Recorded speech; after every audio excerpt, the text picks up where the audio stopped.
Hey guys, Steph again. I forgot to mention my previous vlog with regards to certification, web design, web programming, and getting degrees, how that affects jobs, etc.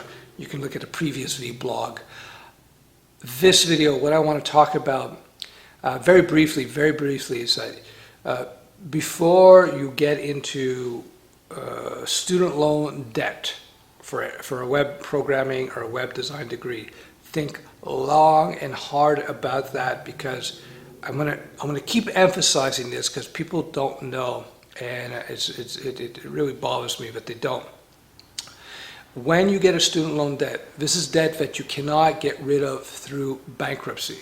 So remember, if you lock yourself into $10,000, $20,000, $30,000 or whatever in debt for student loans, remember that this debt is shackled to you for life. For life. You cannot get rid of the debt. You cannot go bankrupt.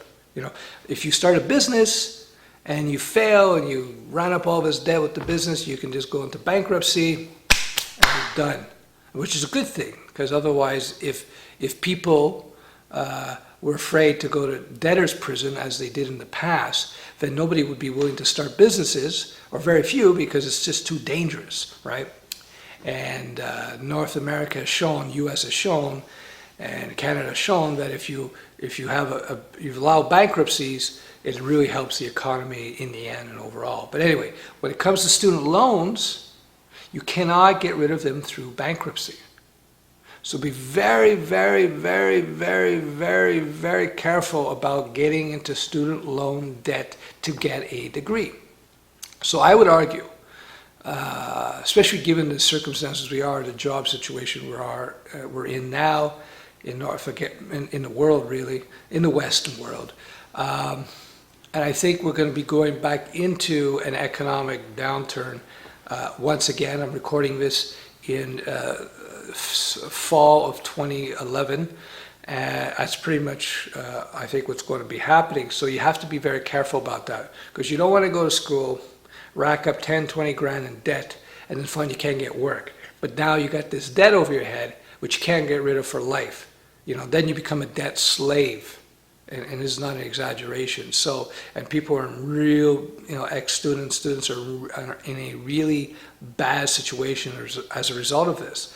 So, if you can't afford to go to get a comp sci degree or some degree, a university degree, related to web design or web programming that's relevant, as I discussed in the previous video, and you're looking to get a job in the field, remember, I would say, listen, if you don't have the cash and you're not certain about any work, you don't have the cash, then do online courses. Yes, I'm talking in my book here, I know that, but nonetheless, this is, I do what I do because I think it makes sense. So anyway, if you don't have the cash, learn this stuff on your own, rather. Don't go into debt. Because remember, 80% of jobs are derived from small businesses, and small businesses, generally speaking, couldn't give a rat's ass whether or not you have a degree. They just want to see skill. When I hire people, I don't care about degrees. Sometimes I say, hey, look, I got a degree. I go, yeah, whatever. Okay, whatever. Because I know how that is. I went to university. I know how that is. So if you have no money, you're thinking of going to debt to get a degree, don't do it. Like if I was your counselor, I'd say, no, don't do it, dude. Don't do it. Learn on your own. Get no debt. Get no debt. You can learn on your own for very, very little money, and you can put together the skill sets, and then you're going to be able to apply to 80% of the potential jobs out there. I'm not even talking about freelancing either. So I think no debt, access to 80% of the jobs is a very, very good ratio, a very good equation here, rather. Whereas going into debt to maybe get that job position, that 20% where, a big business or a government, that's just dumb.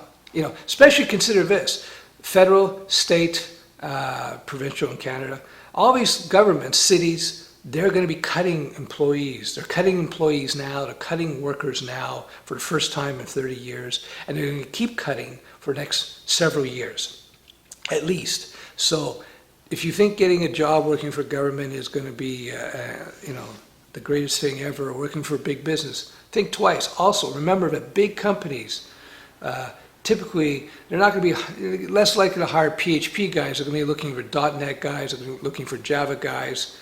And remember, big businesses are the businesses that outsource, right? Whether you're in the U.S. and they outsource to India, or whether the Indian companies are probably going to start outsourcing to, Bangladesh or some other cheaper nations. Like I hear that China apparently is starting to outsource to the Philippines or Malaysia or something, if you can imagine that.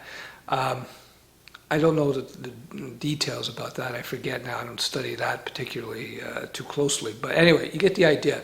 So remember, especially in today's environment, where big companies, big businesses, government are contracting, why would you go into debt and put yourself into debt slavery for that 20% that's contracting?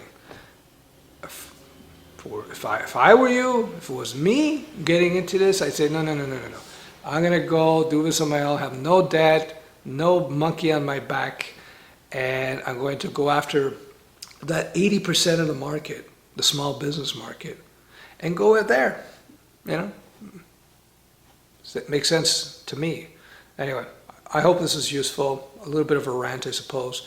I'm speaking to you not from a theoretical perspective here. I've been an entrepreneur for 20 years. 18, 20 years. Yeah, 18, 20 years. And I've been in different types of businesses, import, export, manufacturing, web services, web education now, online, offline. So I've got a pretty good perspective in that regard as far as the business owners, as far as the CEO is concerned. I forget my second point, so I guess I'll let you go. Anyway, I hope this was useful. Bye-bye.